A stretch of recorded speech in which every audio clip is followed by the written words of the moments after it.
Baik, terima kasih banyak Pak Ketua, Pak narasumber yang saya hormati. Saya ingin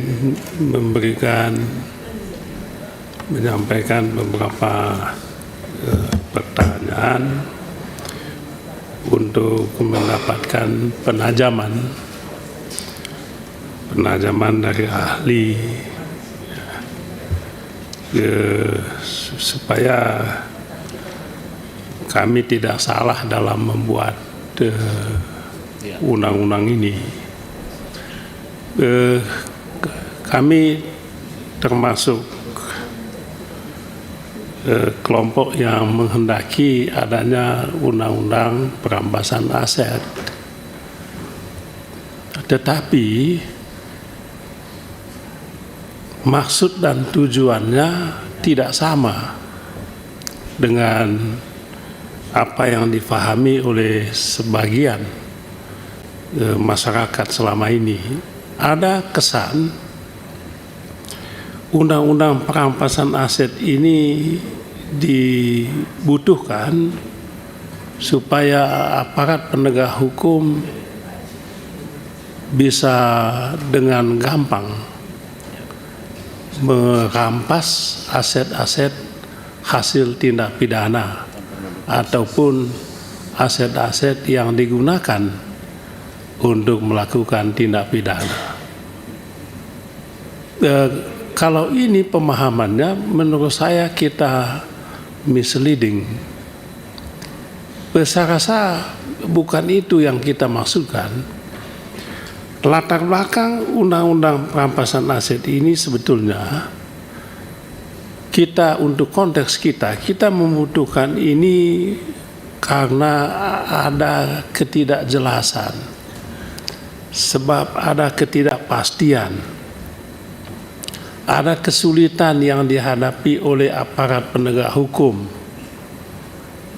dalam menindaklanjuti aset-aset hasil tindak pidana korupsi atau aset-aset yang digunakan untuk melakukan tindak pidana korupsi atau tindak pidana umum, dan juga untuk melindungi hak-hak asasi supaya aparat penegak hukum tidak sewenang-wenang, tidak abuse kekuasaan dalam melakukan penegakan hukum. Ini penting menurut saya bagi narasumber dan untuk kita sekalian, supaya kita jangan sampai undang-undang ini memberikan ketidakpastian, tidak memberikan solusi atas problem hukum yang kita hadapi. Ya, oleh sebab itu harus ada di dalam draft yang disiapkan oleh Badan Keahlian, itu memang sudah ada, tetapi saya ingin mendapatkan penjelasan, pemahaman para narasumber mengenai aset-aset yang dirampas itu apa saja dalam konteks ini. Sebab di dalam konteks penegakan hukum selama ini APH ya, bahasanya kan jelas di dalam KUHP, disita, diblokir, dirampas untuk negara. Tapi dirampasnya ini nggak jelas. Di Kejaksaan Agung sekarang ini kan ada Badan Aset Pemulihan, Badan Pemulihan Aset di sana, bukan Badan Perampasan Aset, Badan Pemulihan Aset. Nah, ini tadi yang saya maksudkan, undang-undang perampasan aset ini dimaksudkan supaya membuat jelas yang tidak jelas ini. Tata kelola aset-aset yang selama ini diblokir, dirampas oleh aparat penegak hukum itu seperti apa? Apakah aset-asetnya harus dijual atau dikelola? Kan lalu apa efeknya, apa dampaknya? Tentu tidak semua aset itu bisa aset aset milik terpidana misalnya, itu kan tidak harus di freeze, tidak harus diblokir, tidak harus dibekukan, tapi itu kan bisa diambil alih oleh negara untuk dikelola oleh negara. Keuntungannya bisa menjadi PNBP untuk negara. Tapi yang terjadi selama ini dirampas, nggak tahu diapakan. Nah, ini dia, ini yang dimaksudkan Undang-Undang Perampasan Aset, supaya ada tata kelola pengelolaan aset-aset yang dirampas untuk kepentingan negara ini. Yang terjadi selama ini apa? Ini yang tidak jelas. Sudah dirampas, tidak jelas penggunaannya. Nah, oleh sebab itu, Undang-Undang Perampasan Aset itu jangan dibalik. Ini adalah instrumen publik untuk mengawasi, mengontrol pengelolaan aset-aset hasil rampasan, hasil perampasan, pemblokiran yang dilakukan oleh aparat penegak hukum. Narasumber yang saya hormati, jangan lupa, inilah yang dimaksudkan dengan menyusun undang-undang ini dengan menggunakan scientific approach, data, basis data lah. Kalau kita menggunakan data ini, coba kita hitung berapa ribu triliun aset yang dirampas oleh aparat penegak hukum selama ini. Tidak jelas penggunaannya, tidak jelas tata kelolanya. Coba aja dicek. Nah, ini yang menurut saya menjadi tujuan utama Undang-Undang Perampasan Aset, supaya ada kejelasan dalam hal tata kelola aset-aset yang telah dinyatakan dirampas oleh hakim atau oleh pengadilan. Ini penting. Nah, itu yang saya dukung sebetulnya. Tidak mendukung aparat penegak hukum untuk membabi buta. Yang tadi istilah ini, yang nggak bisa begitu dong. Nah, oleh sebab itu dalam Undang-Undang Perampasan Aset penting sekali satu hal. Apa itu?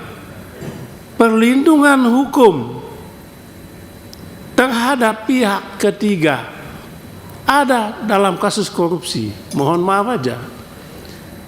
Kasus korupsi, anak, adik, kakak, anak istrinya yang gak ada hubungan dengan korupsi yang dilakukan oleh si terpidana tadi disita dan dirampas, diblokir. Ini kan membuat apa? Ketidakpastian. Nah, Undang-Undang Perampasan Aset ini harus mengatur yang tidak pasti ini menjadi pasti. Itu kedua. Ketiga, ada lagi aset pihak ketiga yang tadi disinggung oleh Prof tadi. Pihak ketiga nggak ada hubungan dengan aset yang dilakukan oleh si terpidana atau terdakwa, diblokir, ya dirampas. Nah, lalu ada perlindungan hukum terhadap pihak ketiga ini. Undang-undang ini juga harus mengatur soal ini. Bagaimana dia harus melakukan perlawanan? Apa mekanismenya? Hukum acaranya? Mengajukan keberatan kah? Gugatan perdata kah? Atau pidana? Atau dilakukan pada saat yang sama? Supaya apa? Supaya ada keadilan. Dan keadilan itu jangan berlama-lama. Kalau semalam aja keadilan itu kita kasihlah semalam aja. Jangan keadilan yang mestinya semenit aja bisa berpuluh-puluh tahun. Nah, ini yang harus dimasukkan dalam Undang-Undang Perampasan Aset ini. Kemudian soal itu tadi pengelolaan, lalu mencegah penyalahgunaan kekuasaan. Tadi para narasumber, saya ingin sekali untuk di bedah dalam perspektif yang lebih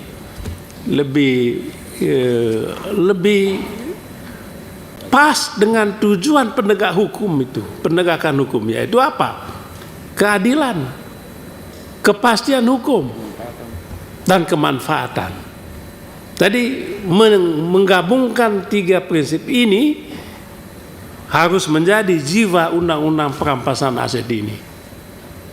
Kalau nggak nanti, ya sama dengan kita melegalkan negara untuk merampas harta rakyatnya. Padahal negara itu dibentuk untuk melindungi harta rakyat, bukan sebaliknya. Sekarang ini undang-undang dipakai untuk merampok harta rakyat. Undang-undang ini semoga bisa mengakhiri ini. Terima kasih. Terima kasih Pak Beni.